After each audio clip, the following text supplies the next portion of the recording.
All right, thanks, Jay. I am in the film room with our coach, of course, Eric Mangini, and the philosopher, Socrates, as Jay calls him, or should start calling him. And Thanks, Jay. Yes, that was a good one, Jay. Coach, I know you're going to be gutted. We're not going to talk Timmy Tebow today. We're going to talk another quarterback. I am. We're going to talk another quarterback, Aaron Rodgers. We're going to go back to Sunday's game. Yep. What a great game. Packers at the Giants. First play we're going to look at.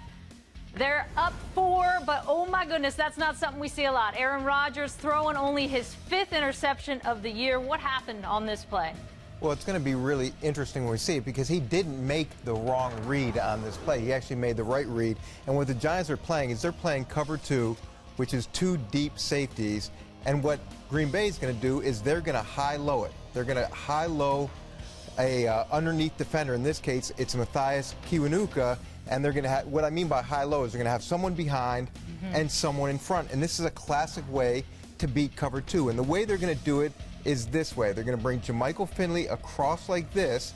They're going to take Randall Cobb and run him down the middle of the field, which should take Chase Blackburn right here with him. And then they're going to bring Greg Jennings in behind. So the high-low comes from Jermichael Finley and Greg Jennings. So it's Finley here and Jennings here, and working off this defender right here. So let's go ahead and run the first part of this play, and you're going to see the way they're setting it up. You see Blackburn running out of it. You see Kiwanuka is staring down Finley right here.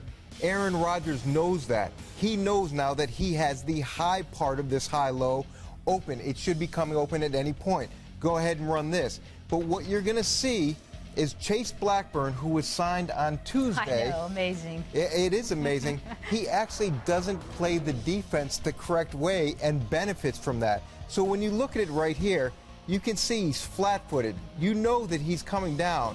Aaron Rodgers is letting the ball go before Jennings has even broken his route off.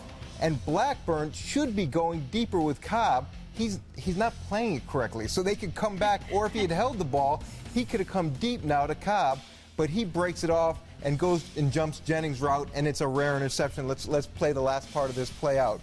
So he saw the coverage, he understood where it should go, and that's what makes him so good is he'll throw the ball prior to the receiver breaking on the inside part of the route, which doesn't give the defenders many chances to cover it. So the only reason Aaron Rodgers threw his 5th interception is because a linebacker ran the wrong route. He went the wrong way. The linebacker benefited from the fact that he didn't stay deep on the guy he was supposed to stay deep on. All right, let's go to the 4th quarter. And this is the clutch gene we've been talking a lot about. 51 seconds left.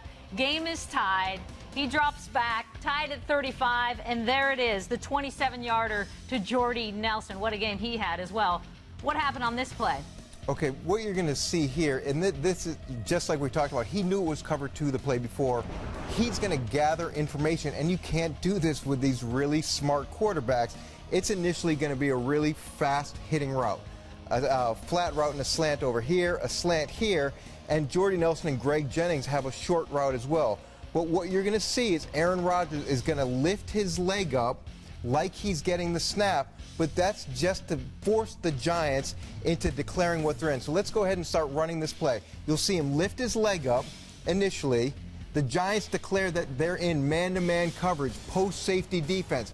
Now he signals out to Jennings, who signals out to Nelson. They're changing the route based on what the coverage is. And in the look right here, instead of these guys running just the short route that they were supposed to, they're going to run double moves. And Jordy Nelson's going to fake like he's coming in here and actually run the fade.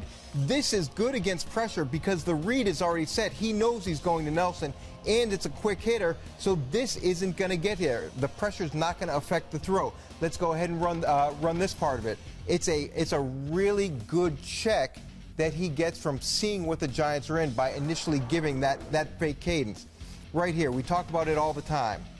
Sitting a defender down, there's the chair. I mean, he could be watching TV here. When you look at his weight distribution, that's what we mean by sitting a defender down, and he has no chance now to transition when Jordy Nelson breaks out. So go ahead and run it, and you'll see how difficult it's going to be for Will Blackman right here to try to transition back and cover this fade.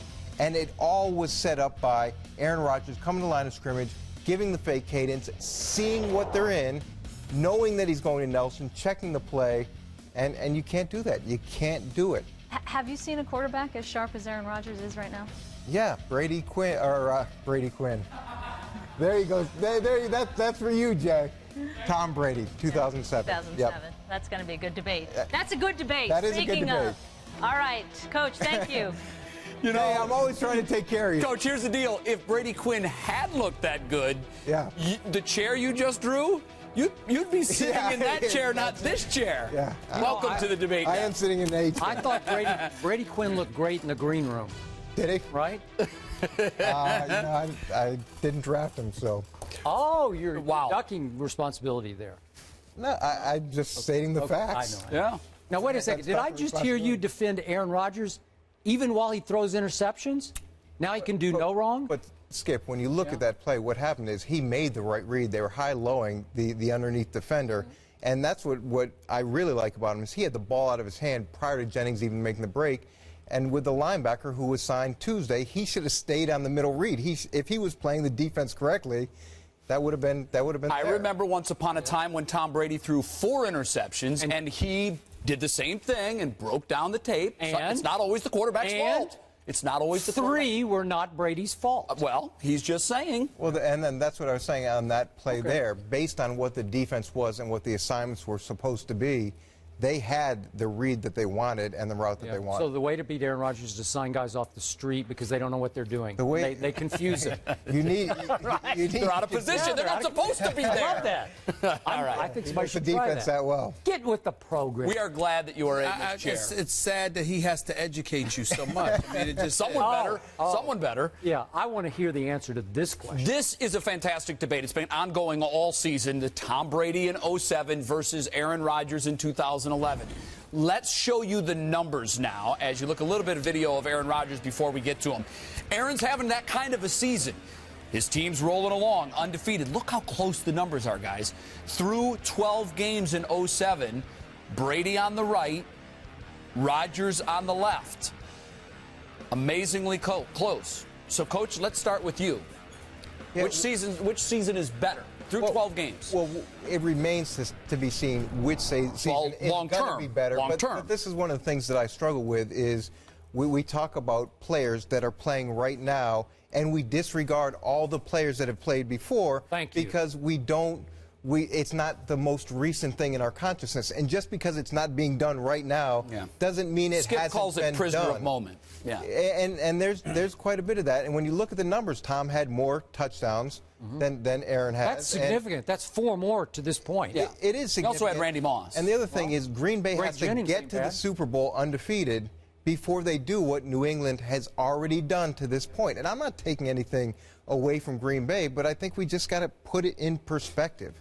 Well, let me say it this way. First of all, I'm a sports fan, and I'm not going to do that. Because most sports fans. I am not going to let these facts get in the way of my argument. No, I think you're absolutely right. I'm not disputing it, but what I'm saying to you is this.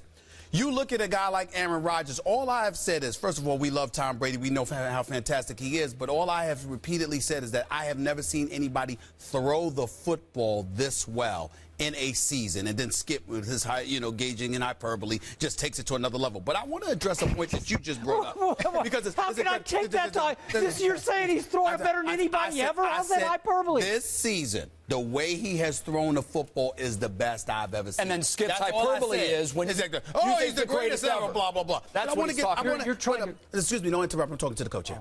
Because I want to get to a point. I want to get to a point that's very important that I would love NFL folks, people in professional sports, to understand this.